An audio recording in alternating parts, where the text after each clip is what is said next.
following is brought to you by Cranbrook Television Limited. Welcome to Round Town. 1978 Sam Steele Days Parade. 1980 there's a period. Welcome to Rocky Hockey. This is my guest, Roy Orbison.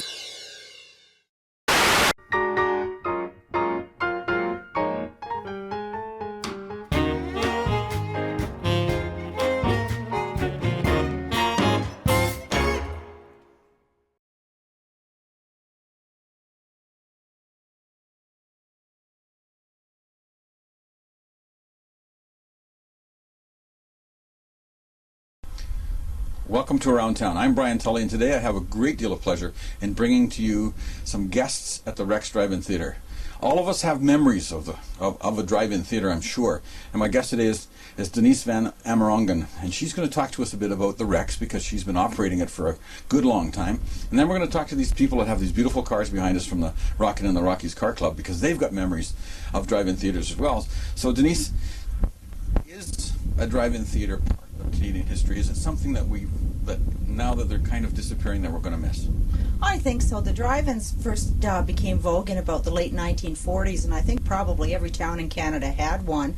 So it's certainly a part of my generation and older. At your generation, and the towns that are lucky enough to still have a drive-in, or in the recent years, of course, the younger kids, but it's definitely part of our history. So, in British Columbia, do you have any idea how many approximately might be left? I think there are about 6 left in BC. So if you want to go to drive-in, you got a long walk after the short period of time when you'll be closed down here. Well, not really. Creston still has an operating drive-in, and so does Trail, so the Kootenays has got more than probably any other area of Canada has at this point. Well, before I ask you to tell us some stories about things that happen at the drive-in theater, how long have you operated this particular? I've been here for 17 years. It's been in my family for 25 years. I bought the drive-in from my father.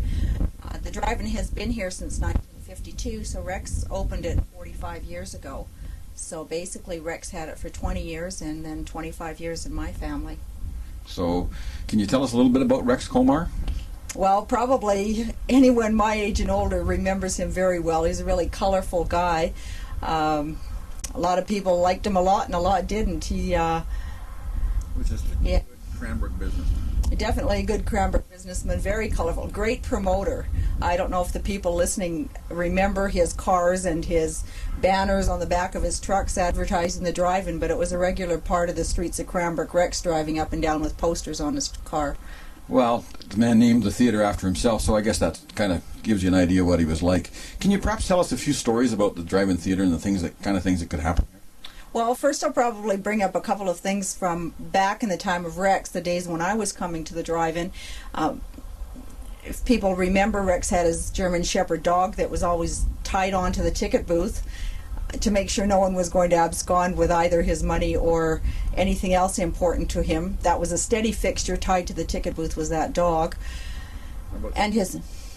Did he check for speakers on the way out? I don't think he would have... Yeah, okay. I don't think he would have made it out of it with a speaker in those days, for sure. For sure. One thing I remember about Rex, and this is something he told me himself, it was one of his hints to keep people from climbing over the fences. He told me that what I needed to do was get a giant pea shooter.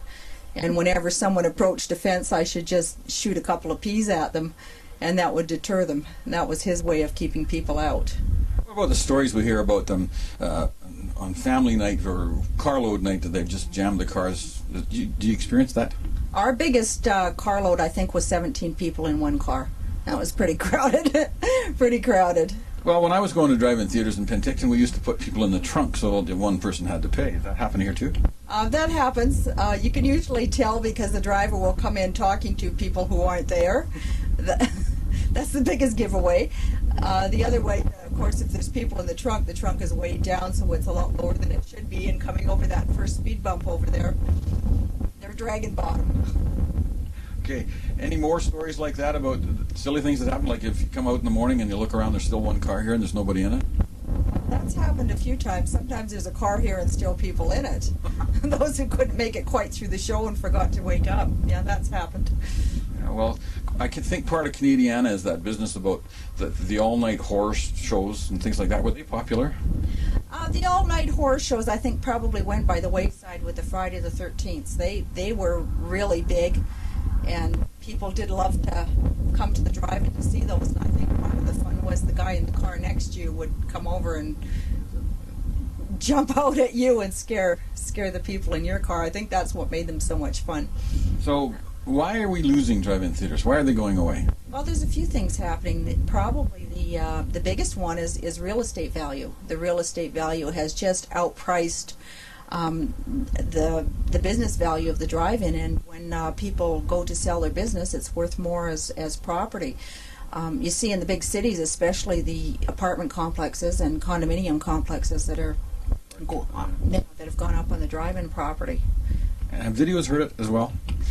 I don't think that the video business itself has really hurt the crowds. People still like to go out. People like to be entertained. I think the impact has been that you can no longer run a show for 6 months. A movie is released, and within 3 months, it's at the video store. Whereas in the old days, you could run a movie for anytime for 6 months, maybe even a year if it was an old one. Part of the thrill of the drive-in was you come in and there'd be the short subjects, and then there was that commercial for the snack bar. Do you still run that? We run what we can of it. That's a pretty vintage commercial, but we do have a little bit of it. The one with the dancing hot dogs and the ice cream that dances. Yeah, we still run as much of it as we have. It's intermission time, folks, so hurry, hurry, hurry. Step right over to our refreshment center for the most extravagant array of refreshment goodies ever assembled under one roof. Enjoy breathtaking, mouth-watering goodies, everything from a snack to a delicious full meal. At our refreshment center, you'll find a large variety of goodies to satisfy your hunger, your thirst, or your sweet tooth. So hurry, hurry, hurry. Visit our refreshment center now.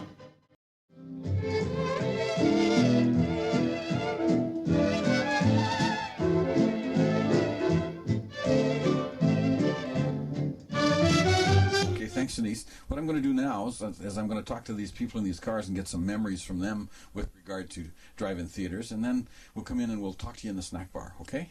Thank you. Well, we have a guest here. Now tell me, have you ever been to a drive-in theater? Many times. How about this one? Quite a few times. In this car? Not in this one. Some similar. Did you come with them? Most of the time, yeah. Are you sad that the drive-in theater is going away? Well, I guess it's time, to that to move on to. Okay. Well, I really like your car, so just briefly tell us what kind of car this is. This is a beauty. That's a 57 Fairlane Ford, the retractable. Retractable hardtop. Hardtop, yeah. Thank you very much for coming out for this last night at the Rex Drive-In Theater. Glad to be here. Okay, thanks. Now we'll walk over to this car that when we were younger we would be talking about this one being chopped in Channel Day, Michael. Okay, we'll talk here. I know this chap in here, but we'll get him to introduce himself. So, who have we got here? Rick Orza and Linda Orza. So what are you driving? 56 Chevy. A 56 Chevy, but this window is really tiny. Yeah, I know. I chopped 3.5 inches out of the roof. So tell us some stories about the drive-in. Do you remember the drive-in? Yeah, keep your foot off the brake. And in the case of Mr. Dapper Proceed, that's hardtop over here, we've got to make sure he keeps the top down. Yeah, so you don't fog it up. Oh. Don't you remember those days? Quite clearly. Mine was a 55 Buick, though. Oh, was they? It got fogged up quite heavily? It was a convertible. Oh, convertible. Kept the top down, right? Right. Got her. I never had that problem. Didn't know. Well, thank you very much for coming out tonight for this kind of swan song for the theater. Are you going to miss it? Oh, big time. Really miss it. Yeah. I've been here twice already this month. Well, one more show Sunday. Yeah. Okay. Thanks, guys. Thanks very much for being here. These people that are here are members of the Rockin and the Rockies Car Club, and they put on their show every year, and they do just a tremendous job for us. And this, we're going to go over and talk to Ron. I understand he's the vice president of the Rockin and the Rockies Car Club, so we'll ask him a couple of really quick questions, like, what kind of car is this? 1950 Merc. So, tell me something. You ever come to this drive-in? Never. We've been here a few times. So are you going to miss it? I think so. I think it's part of, what we we're used to when we grew up. I'm sure we will. Did you bring your wife with you tonight? Yes, she happens to be along this evening. Well, that was always kind of the mystery of the drive-in. You used to run around from car to car to see who was here and who was with whom, right? That's right. Exactly. Yeah, it was a lot of fun. You're going to miss it. We Yeah, are going to very miss it. much. Yeah. Our grandchildren won't know what it was all about. I had the same philosophy about circuses not too long ago when people start moving them away from the communities. You know, they're going to have a piece of Canadiana's gone sideways. Exactly. Anyway, it's fun to be here tonight. Great fun. Great fun. Thanks for coming, guys. This car is called the Shady Lady, and when I was, at the time when I was working vehicles and having cars like this and going to drive-in, I would have given my soul to have a car that looked like that. So we're going to go walk over here to the traditional Bel Air, the Chevy, the car that every young man wanted, especially to go to the drive-in theater. So tell us who you are and about this car. My name's Aaron Hansen. This is Santa Strand. This is a 56 Chev. The ultimate dream. You're not just whistling and looking at it. It is the ultimate dream. This is totally restored. Did you do it yourself? No, I did. I've done a lot of work, but I didn't do it all myself. I'm not that able. This is a great job. So, do you think this car ever went to a drive-in? Oh, I expect so. No, I didn't take it. This is the first driving since I've got it that it's been to. It's a great-looking vehicle. So, I want to really thank you for coming out and giving us your couple of words of wisdom here for the kind of the show at the drive-in. So, Shame it's got to go out, but I guess that's the way all things are going nowadays. But we should keep it for nostalgia. the unfortunate part about it is that nostalgia isn't inexpensive any longer. Did you ever come to the drive-in when it was here? I think I parked in this exact spot with my family in 1958. We used to live in Kimberley. All right. Thank you for coming out tonight. We're really enjoying having you here. And then, of course, there's always the guy in a pickup truck that wanted to park in front of you. And they always managed to park in such an angle that you couldn't see the screen. Isn't that right? Yeah, Michael. So let's talk to the truck. Way up there. At the back of the row, right? Yeah. Take the truck to the back. How come you're in the front row? Well, they said either on the side or the back of the row. So this is where we are, on the side. Well, I think it's really neat that you brought children along tonight because they won't have a chance to look at the drive-in theater here pretty soon. Did you ever come to this theater when you were a child or younger? I mean, last year? A lot of weekends here, so I did. Not all weekend, some of the late movies. Yeah. Is this, tell me a little bit about this truck here, and then tell me your name, too. Kathy Purdy and Kyle Purdy and Lissa Purdy. This is a 56 Mercury. It was made in Canada. It's got a 351 Cleveland. It's sitting on a Bronco 4x4. That's what makes it a little different. So who did the work? It's a beautiful job. A cousin down in Edmonton does the paint work. He did a really good job. We'll be seeing him again, help him fix it up, and help us out lots. I really want to thank you for coming down and visiting with us tonight at the Rex Drive-In Theater, because it's great to have you here, and it's good that you're here because remember the story about the pickups in the back row. I forgot about that. Really good deal. Okay, thanks for being here. Thank you guys for coming. Okay. Well, we're going to just take a minute. We're going to wander over to the snack bar, and then we're going to talk about the things that happen in a snack bar. It's just fun. So stay with us. Be right back.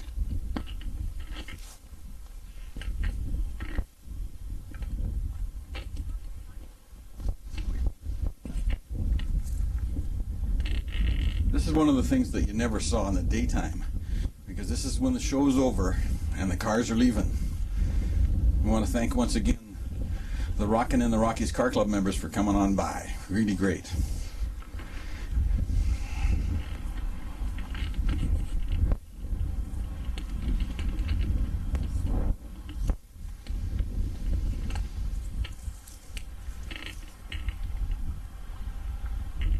The original muscle car, the Shady Lady, with Ron Demaniak.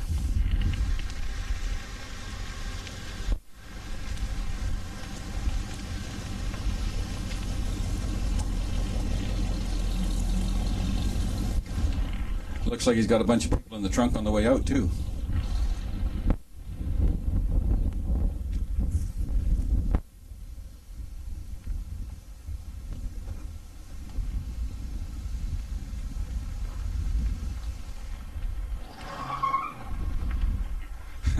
Same thing always happens at the drive-in. Somebody's always got to get out in a hurry, but the rest of them taking it easy. Beautiful car, Mr. and Mrs. Daprosita, and that beautiful Ford Fairlane with a retractable hardtop.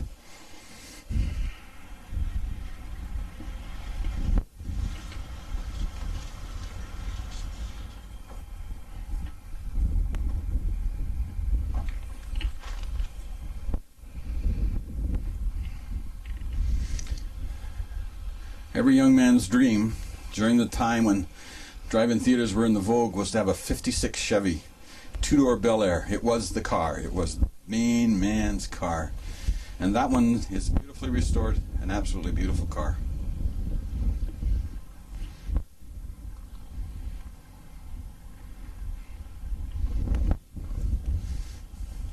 When drive-in theaters were in the vogue, one of the things that the reasons you had pickup trucks was the fact you could get so many people in the back. So it wasn't too much in the way of seat belts, but you used to take those trucks and load them up and take them to drive-in and back up to the screen. Take chairs. One of the things you never saw when you were at the drive-in theater was the projection room, the film, where it all happened. You came here and you didn't want to ever hear that sound of every horn in the drive-in theater honking at the same time because the film broke. But it happened. Inevitably it happened only on the good films. The poor films we didn't care about. But you don't often get the chance, but now you're going to have the chance to take a look at a 35mm projector in action, showing the film, rotating, and look at the size of that thing. And that's the projector that made your experience at the drive-in theater a memorable one. The projectionists do it the same way. They wait till they see the click and they flip from one projector to the other one and then back because they have to load the film. And I've got a gentleman standing here who's going to tell me how they rewind that film. We take it back into the room here and there's a rewind machine and you just stick it on, put the tape to the next reel and close it and flick a switch and it rewinds it. You didn't have to do it by hand, no cranking, none of that stuff, eh? No, none of that stuff. Is it exciting here? Is it fun to be down here being a projectionist? Yeah, it is, watching it and making sure it goes alright, but it kind of gets a little boring once in a while. Have to sit here and all tired out. And you've probably seen the film a couple times already, and what do you do when the movie's on? Watch it, make sure the focus is in good and the frame and the picture's all where it's supposed to be. And then you listen for the sound of the horns outside. These bells here, when it gets down to the end of the reel, it'll start dinging. And then you have these reels loaded up on the next one and flick the switches and turn it over to the next one. All right. You do it every night. After a while, it gets to be a little much.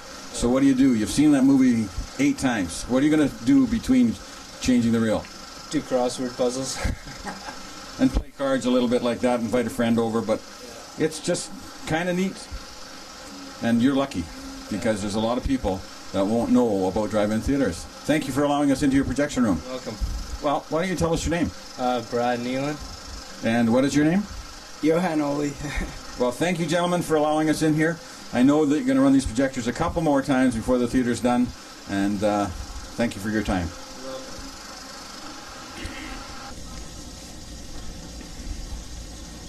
Brad, we're here in your rewind room that you were talking about. Can you tell us what all these things down here I see with the numbers and the knobs on them? They're each one of the movies that we get. We put them in. They have each a number of reels for each movie, and that would be 5 and 4 and 1. And that's how you know which one to put up, and so you don't put halfway on the movie and. Okay, and you don't want to put them in the wrong order. So I never thought of that. How many reels would come with a normal movie? They average around 7 to 8 reels. So how long does each reel run? About 18 to 20 minutes. Oh, well, you don't have a lot of spare time when the reels are running. Okay. This machine here, you can perhaps tell us a little bit about this. Is this your rewind machine? I see a lot of tape on the table here. What is that? Where we have to splice our heads together so that we have enough time to bump it up and get it loaded and everything.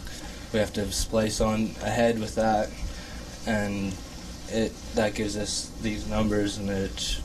When you say head, do you mean what I would call a leader on the film? Yeah, yeah. So you're spliced on the leader so that you can bump it up, so you know when it's running out or starting or something? When it's ready to go. You're talking technical here. I'm the guy that watches the movie, not the projection. Okay. So tell us a little bit more about this stuff that I see hanging around here. Why have you got all those old film carts? And These here are all the old cartoons and the ones that don't work and the ones that still work but don't play out too often. Well, I was looking at some of these tapes down here that are hanging down. Can you tell us a little bit about those? Those are like what they come in, the card, yeah, the kind of the wrapper, yeah. That tells you about what's on it. Yeah, well, I'm looking at this. It says Metro Golden Mayer Incorporated, good April 1978, and so on and so on. Barney's Hungry Cousin. Like, these are like collector's items. Little John's Jet and June. And this one over here says, Operator, please place this band around the proper reel. That'd be a good hint there. Okay. So, these are what they call... The canisters canisters, you'd say, that the movies come in when they come on the bus or wherever they come. And this thing behind me, I suspect, is your rewind machine? Yeah, this is the rewind machine.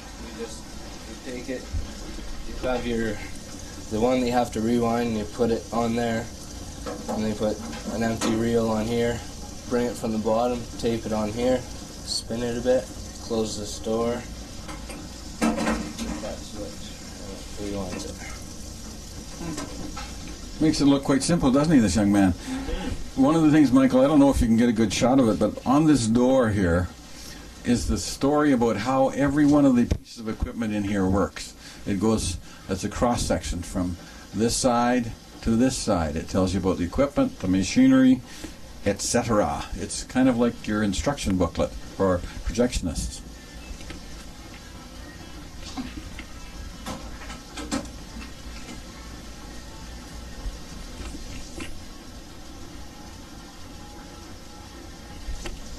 Wonder who wrote that, because it's probably the nicest handwriting and printing I've seen in years. Did you do it, Brad? No, it was here when I got here. It was there before you were born, I think, by the look of it. Yeah, I would imagine so.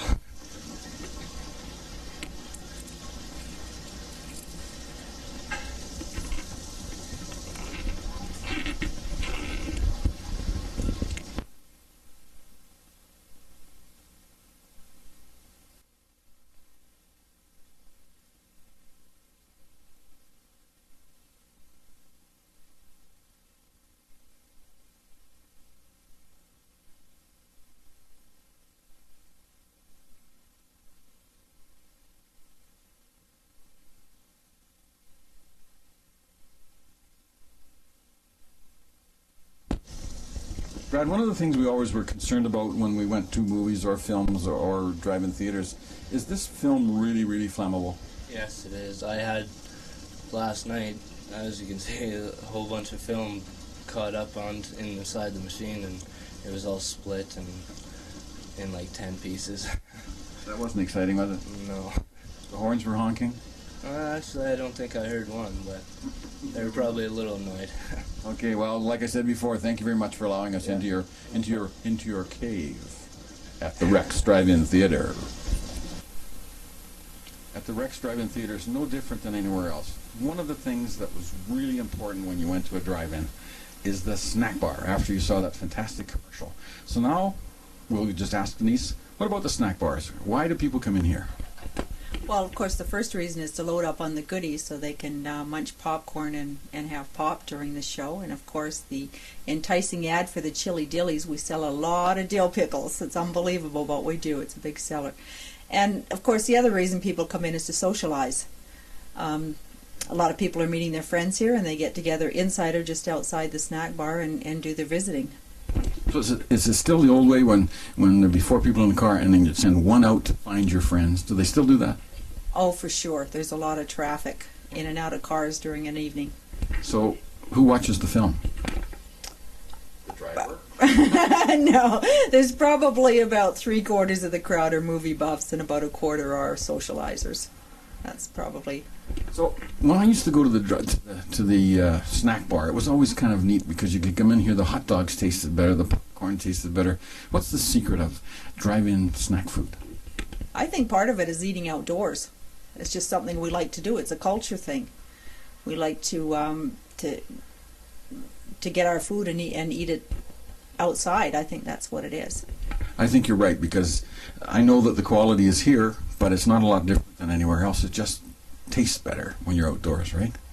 So the snack bar, was it a good profit part of the drive-in theater business? In recent years, probably the snack bar is the bigger part of the profit picture, because the horrendous amount of money that the movie stars make eat up the film rentals. Film rentals are very high, so we rely on the concession to make our profits. All right, well, I'm really, really pleased that you allowed us to come here and take this time with us, because you wouldn't want to forget about this piece of nostalgia that's part of our history. So, Denise, I want to thank you very much. Thank you, Brian. And thank you for joining us here. Another edition of Shaw Cable Around Town. This one has been very pleasurable because it's been at the Rex Drive-In Theater. And if you've been here before, you've really done well. If you missed it, I'm sorry. You've got a long way to go to find a drive-in theater like the Rex.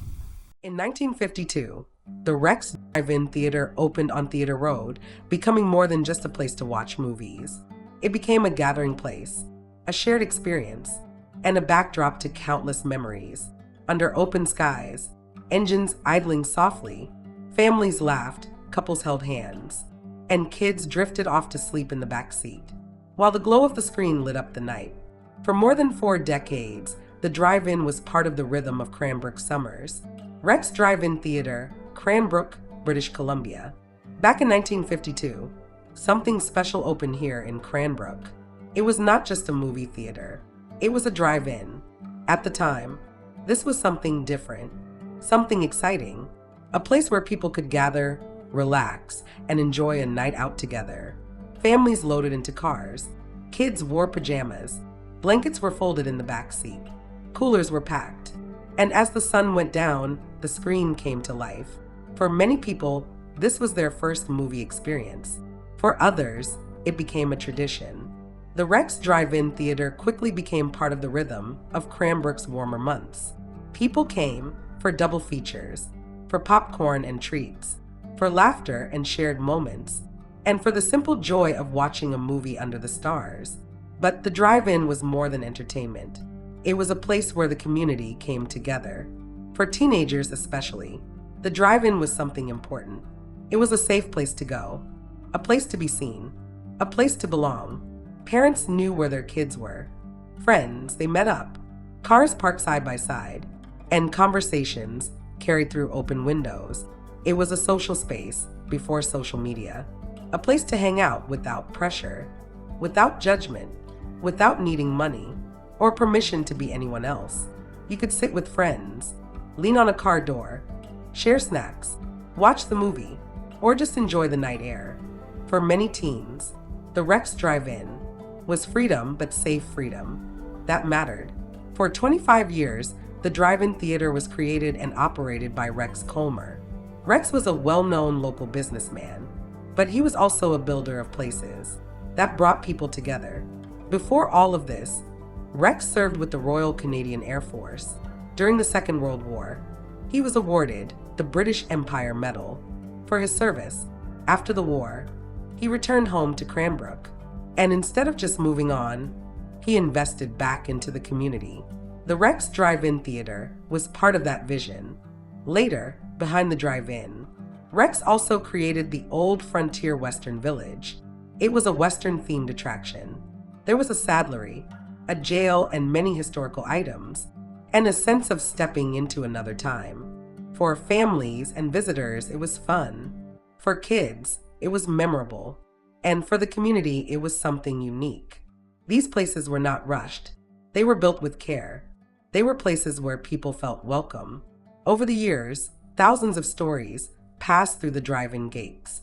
First dates, Group hangouts, family traditions, teenagers testing independence, parents feeling reassured. Everyone had their own reason for being there, and everyone left with memories. As time moved on, the world began to change. Televisions moved indoors, technology advanced, schedules became busier, and slowly, drive-ins became less common. In September of 1998, the Rex Drive-In Theater closed. For the final time, the screen went dark, the gates closed, and a chapter of Cranbrook history quietly ended. Today, the land looks different. The screen is gone.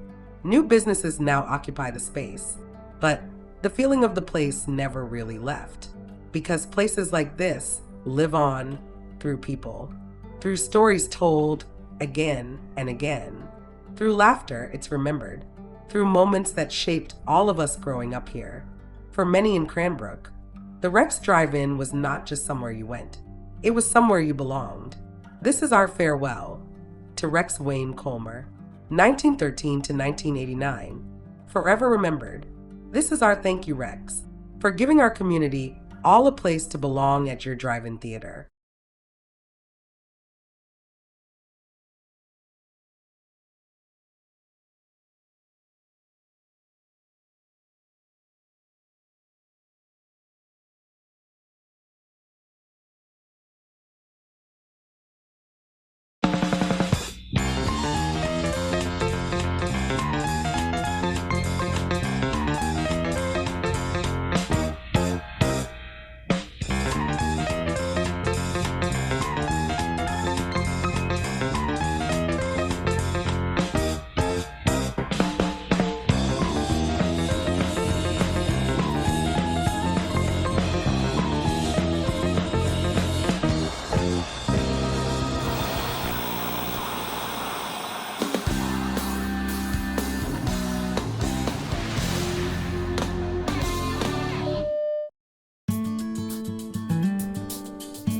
Before you leave, please subscribe to our channel. It will not only help you stay up to date with our videos, it will also be a nice way to show your support for the volunteers who make this project possible. Thanks for watching, and please tune in again.